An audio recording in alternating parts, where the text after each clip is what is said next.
It's the Ancients on History Hit. I'm Tristan Hughes, your host, and in today's podcast where we got legendary classicist James Romm on the show, I say legendary, he was a man who really inspired me to learn more about the aftermath of Alexander the Great's death. He wrote an incredible book about the early wars of the successors called Ghost on the Throne a few years back. If you do get the chance, go and check that out in due course. But today's podcast, we are chatting with James about one of his more recent projects, if not his most recent project. This is all about the Theban Sacred Band, an elite Greek military unit that thrived in the mid-4th century BC from the city-state of Thebes. Now, what's so extraordinary about the Sacred Band was that it consisted of 150 pairs of homosexual lovers. For almost 50 years, it was the elite military fighting force in mainland Greece until a figure called King Philip II of Macedon came along and defeated them at the Battle of Chaeronea, fought around this time of year in 338 BC. So without further ado, to reveal all about the Theban Sacred Band, here's James.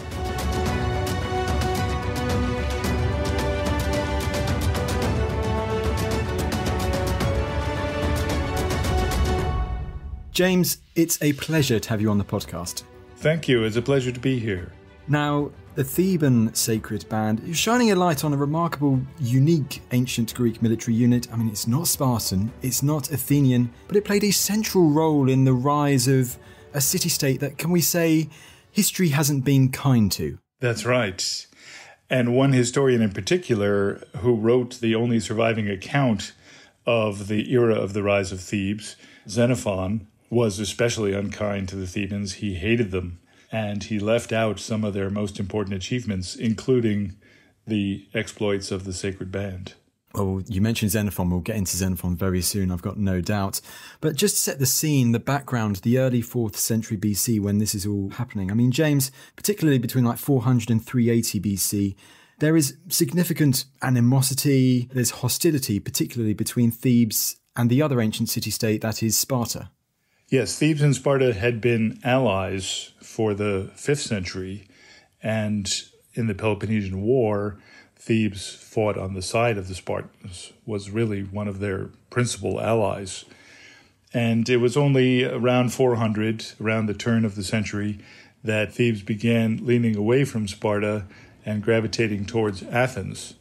And of course, that outraged the Spartans, and one Spartan in particular, King Agesilaus, who was one of the principal figures of this period, detested the Thebans for betrayal, and it was he who masterminded the occupation of Thebes, Spartan occupation that started in 382, which is really the starting point of my story. Exactly. So 382 BC, this Spartan occupation. James, tell us through this incredible story. So Spartans had decided to march north through Boeotia to attack a city called Olynthus. They saw Olynthus as a threat to the treaty which all the Greeks had signed, and they were determined to punish the violation of the treaty, and they demanded that Thebes participate in the expedition, but Thebes had declined.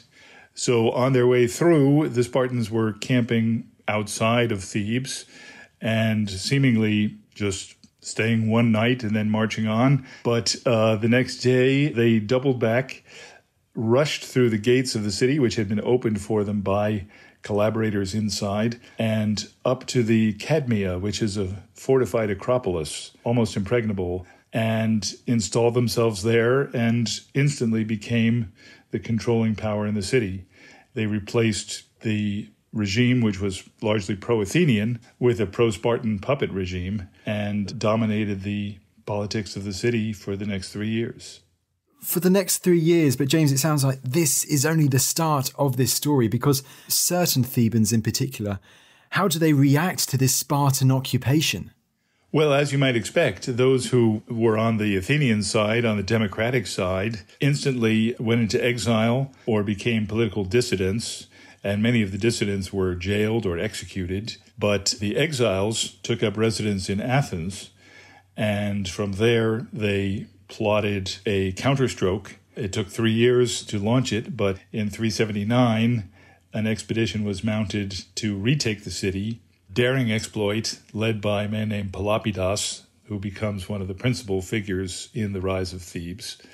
A covert operation, as we might call it, with only 12 exiles stealing back into the city, putting on women's clothing because they knew that the members of the puppet regime were about to celebrate a festival that involved casual sex, and they presented themselves as sexual partners and then took off their women's clothes, drew out their daggers, and assassinated the leaders of the puppet regime. And that was the start of the counter-revolution that ended up retaking the city and booting the Spartans out. Wow. That's quite something. James, it sounds like, as you said, this counter-revolution, it does succeed. And you mentioned that name, Pelopidas, there. I mean, once the Spartans are therefore, they've been evicted from Thebes, the Thebans, they don't rest on their laurels. They now realise that there's probably going to be a counterattack or something. So what do they decide to do? So they knew that Agesilaus would never stand for this kind of insult or blow to his imperium. So they put together a new military force, the Sacred Band, recruiting it from pairs of male lovers. Thebes had a long tradition of supporting male couples, and male couples in their city seem to have been uniquely monogamous, and their relationships were conceived of as a kind of marriage. So it was a long-term partnership, not the kind of flings that one sees in Athens or elsewhere. So these couples were stable, long-term partners committed to one another, and Thebes relied on their love for each other as a motivator in battle, that they would want to excel in one another's eyes, protect one another, and that would be the best fighting force that the Greeks could mount. I mean, James, what you just said there, is that the reasoning that our ancient sources therefore put forwards for why, for this elite unit, they decide to have 150 pairs of male lovers? Yes. The number 300 throughout Greek history seems to have had a kind of magical importance. We hear about the 300 at Thermopylae, of which Zack Snyder made a famous movie, and there were other 300 elite units. So this was a number that the Greeks associated with a particular kind of cohesion and power. But no one had ever used eros, the force of sexual love, as part of that cohesion. And that seems to have been a uniquely successful innovation on the Thebans' part. Well, it's very, very interesting. And just before we start looking at the actions of the sacred bands during the 4th century, you did mention right at the start Xenophon as one of our sources. Because, James, who are our main sources when we're looking at subject of the Theban sacred band? So the main source for the band itself is Plutarch, who lived about 500 years after these events. But he was a Boeotian, so these were his own people, and he had a unique interest in Boeotian history. He wrote biographies of Epaminondas and Pelopidas in his parallel lives. Epaminondas seems to have been the very first of the parallel lives, and therefore was lost, because works at the beginning tend to get torn away and lost in the course of transmission. But Pelopidas survives, the life of Pelopidas, and it has 2 chapters discussing the sacred band, going into some depth about how they were composed and how they were formed. And in complete contrast, you said that Xenophon, he doesn't have much regard for Thebes in the 4th century, to put it mildly. I mean, does he mention the sacred band at all? No, he mentions at one point the chosen men of Thebes as an elite military corps. That seems to be as far as he was willing to go. He expunges their exploits, and he doesn't name them, but he is aware of their existence because he talks of the chosen men, an elite unit. Fair enough. As you have said in your book of history, not being written by the winners in that case. I mean, James, moving then on to the action of the sacred band. So forming in around 379 BC, and it's not long before this unit is in action. Yes. So their first successful exploit seems to have been the Battle of Tegera in 375, where they faced, quite by surprise, a Spartan unit that was twice their size. And caught by surprise, they had no choice but to stand and fight, and were victorious. They ended up killing the Polemarchs, the two leaders of the Spartan corps, in their first attack, and the rest of the Spartans took flight, made their way back to a nearby city for safe refuge, and didn't stand and face them. And according to Diodorus, another historian whose work is preserved, this astonished all of Greece. Xenophon completely omits it because he doesn't like to see the Spartans embarrassed. He was a great Spartophile, and he passes in silence over some of the places where the Spartans got a whooping. But Diodorus makes clear that this was an astonishing moment in Greek history. And why is it such an astonishing moment? What really is the impact of the Sacred Band's success at Tegea? Well, the Spartans had cultivated what's been called the Spartan mirage, the illusion of invincibility. And that was really their principal force multiplier. They had very few soldiers by this time. Their population had fallen off greatly. But they still had their reputation as invincible warriors. And so when they took the field, a lot of their opponents weren't willing to stand and face them. Some of them would turn and run at the first contact with the Spartan phalanx, or not even make contact. So their reputation was their principal weapon. And this defeat at Tegea took away a lot of that reputation. And then 4 years later came the Battle of Leuctra, an even bigger, more cataclysmic defeat, which demolished what was left of the Spartan mirage. Well, it sounds like that's the place that we'll go to next, James. I mean, you mentioned that it's 4 years later at Leuctra. I mean, just set the background to this clash first of all. How do the armies of Thebes and the army of the Spartans and their allies, how do they come to face each other on this plain at Leuctra? So there had been a long dispute in Greek diplomatic parlance about the legitimacy of what's called the Boeotian League. Thebes had formed a coalition of fellow Boeotian cities, a regional alliance which it led and which was source of much of its power. But other cities, especially Sparta, denied that such a league could exist because it went against the principle of autonomy for all, which was a sort of sacred principle in Greek diplomacy at this time. So a new treaty conference was held at Sparta in 371, and the Spartans insisted that the Thebans could not represent a league, that each city had to stand on its own, and the Thebans insisted that they could. And when Epaminondas, who was the leader of the diplomatic mission, stood up and said, well, if we're going to disband our league, then you Spartans have to disband your league too. Agesilaus became furious, struck them out of the treaty, and declared war.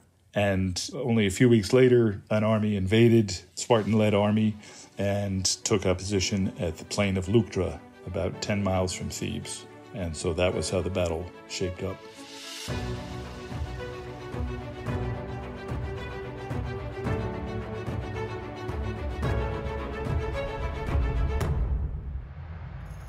What caused the anarchy? How did medieval migrants shape the language I'm speaking right now? Who won the 100 Years' War?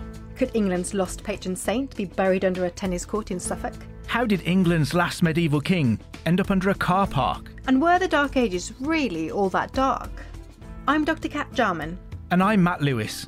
On Gone Medieval, we'll uncover the most exciting and unexpected stories about the Middle Ages, hearing from the best and brightest minds.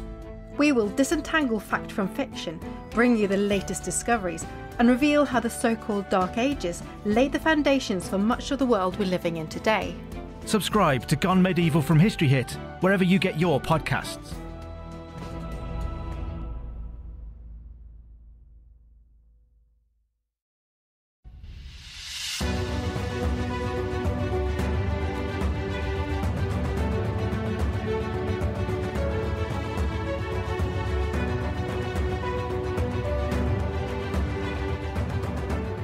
Now, this must have been quite a terrifying prospect if you're a Theban, having this Spartan-led army going into your territory or into the region of Boeotia.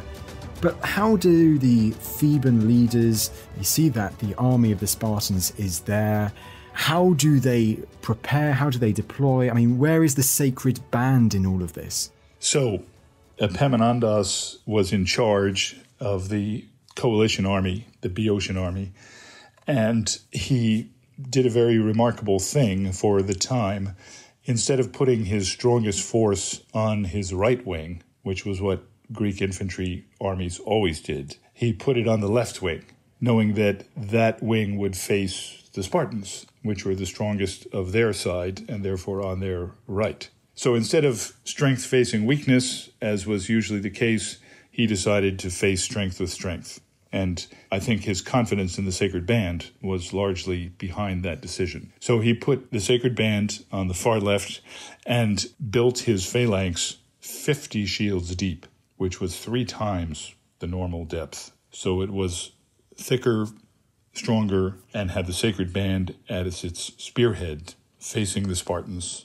And when the attack was launched, the Spartans became disarrayed for complicated reasons that are unclear from the surviving descriptions, but the Spartans were in some disarray, and seeing that, the Sacred Band charged straight at them on the run and instantly smashed their way right into the heart of the line, fatally wounded the Spartan king who was leading the battle.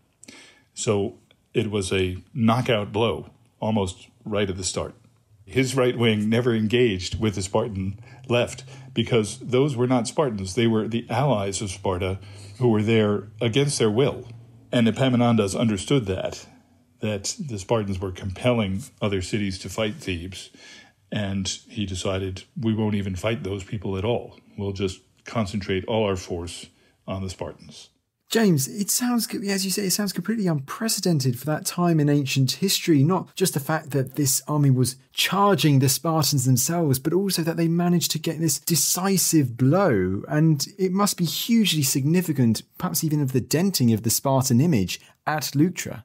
Yes, it was a seismic event. The news of it spread across Greece and brought astonishment to the rest of the Greek cities. When war was declared, Xenophon tells us everyone else expected that the Thebans would be demolished. This was going to be the end of Thebes, but instead it was the end of the Spartan mirage, from which they never recovered.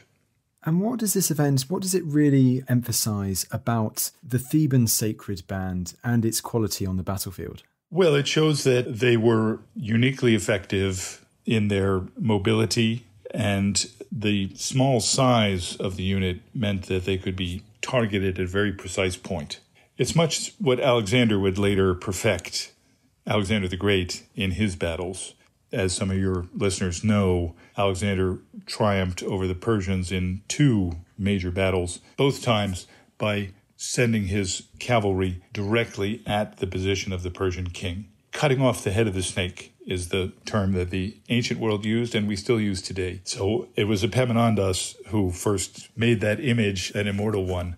He actually held up a snake in front of his army and crushed its head, and then showed that crushing the snake's head would kill the whole snake. So if you think of a phalanx line as a long snake, all you need to do is aim for the head, and the rest of the body will become useless.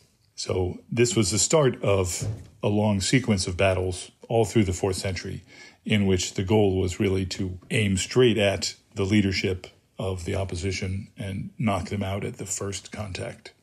I had no idea that Epaminondas actually, I love that story of actually getting a snake out and showing it in person, James. That's incredible. Yes, and your listeners should know that Philip of Macedon, Alexander's father, for various complicated reasons, he was living at Thebes during this period as a teenager and presumably absorbed the lessons of Epaminondas' leadership and then transferred them to Macedon when he became king.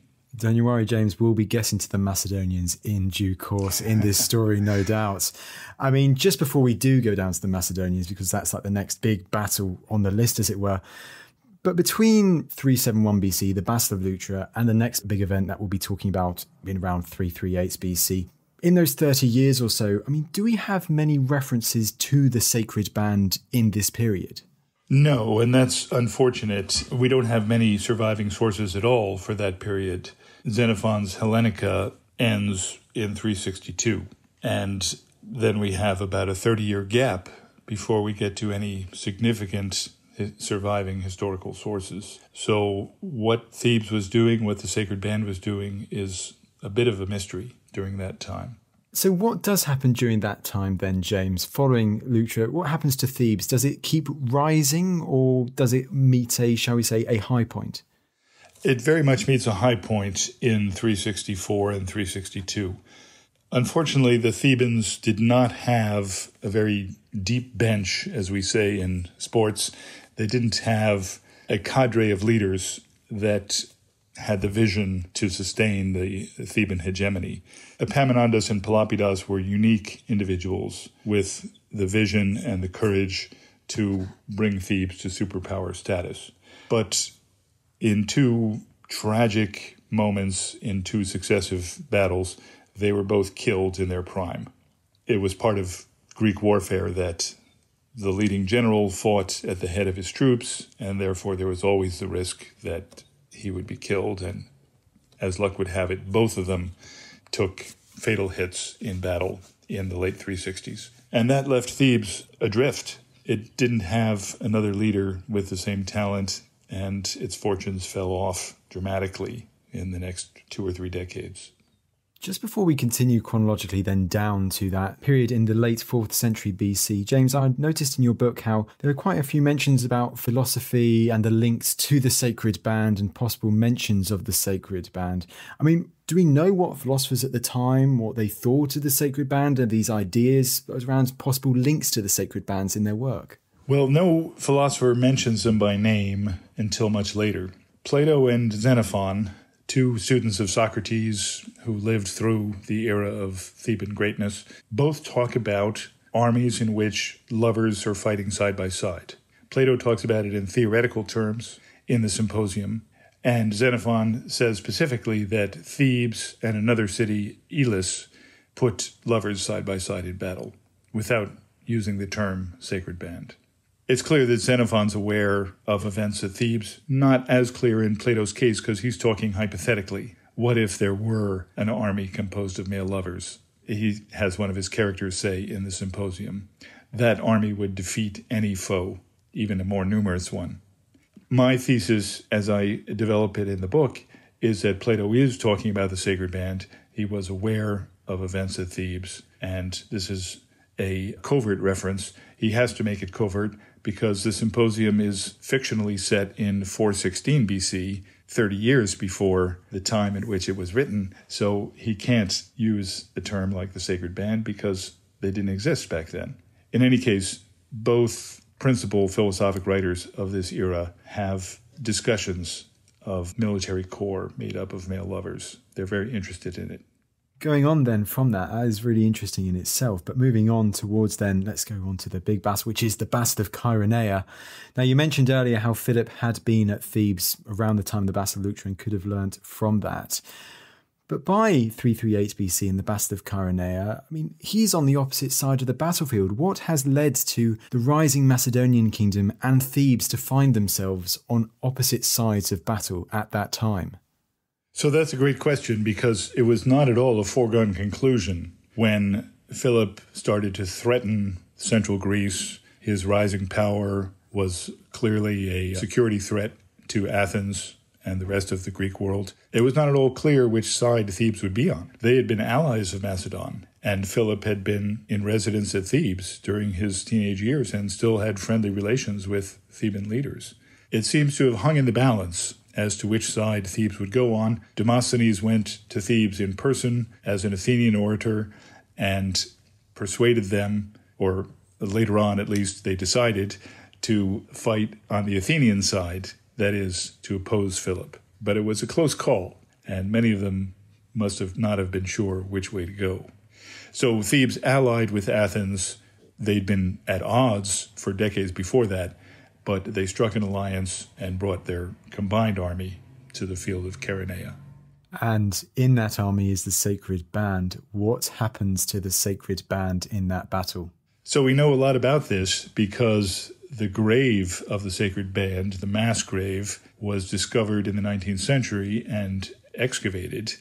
And 254 of the 300 skeletons were found in situ, laid out in phalanx formation in 7 rows. Perhaps there was an 8th that hasn't been found, which would make standard phalanx formation. The drawings from that excavation are part of my book. They were found only recently, so this is the first time they've appeared in print, and I think they're fascinating drawings. The excavator, a man named Stamatakis, recorded the wounds on each skeleton as visible on their bones, the hack marks and the fractures, and they underwent terrible, terrible ordeal. Alexander cut them off from the rest of the combined Greek line and had them mowed down to a man. All 300 died on the spot, and their wounds, the fracture marks and hack marks recorded by Stamatakis, show that they suffered terribly. And the Lion of Chaeronea, which some of your listeners will know, it's one of the great sculptures that still stands in situ on the plain of Chaeronea, was erected over the mass grave as their memorial. That mass grave, that whole story, the combining of the archaeology with the literature that survives for that battle and what happens to the sacred band. And you're mentioning that you've got these incredible drawings from the 19th century excavation in your book. Was it really interesting when looking at the research for this, when writing the book, when talking all about this, looking at the archaeology and the literature combined to try and get a more detailed picture of this event, which is so crucial in the story of the sacred band? Yes, that was really my point of entry into the story, was the discovery of the tomb and the exhumation of the skeletons. They tell the story. They tell the tale of how these men died.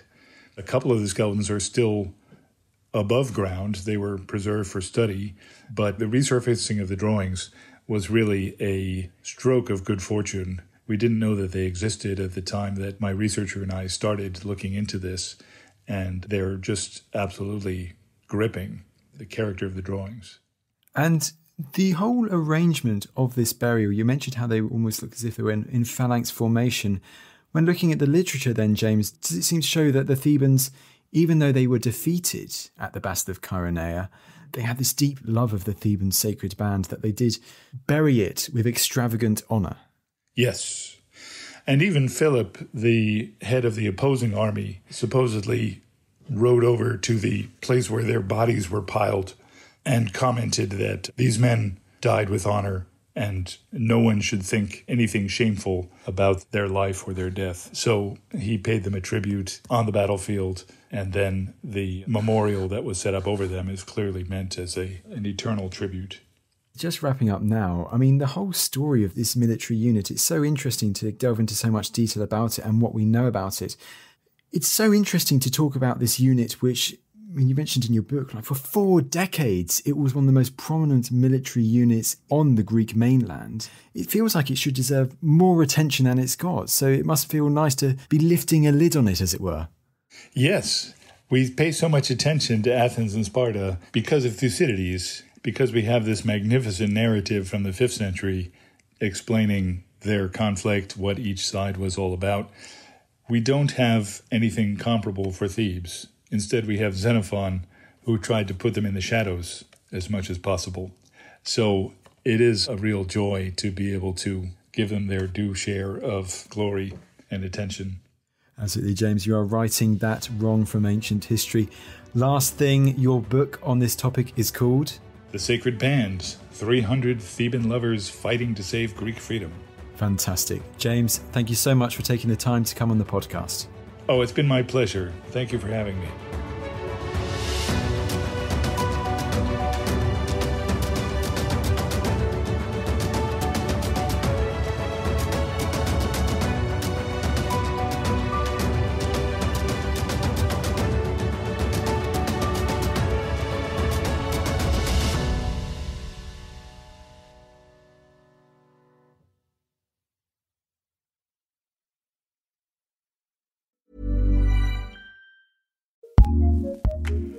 Acast powers the world's best podcasts. Here's a show that we recommend. Hey, this is Cenk Uygur, host of The Young Turks, part of TYT's podcast network. We're the world's most popular progressive news show online. Not a big deal, I'm just saying. And we deliver an uncensored, unapologetic version of the news you won't get anywhere else. And that's really true. You should definitely check it out. So listen to The Young Turks on the Acast app or wherever you get your podcasts.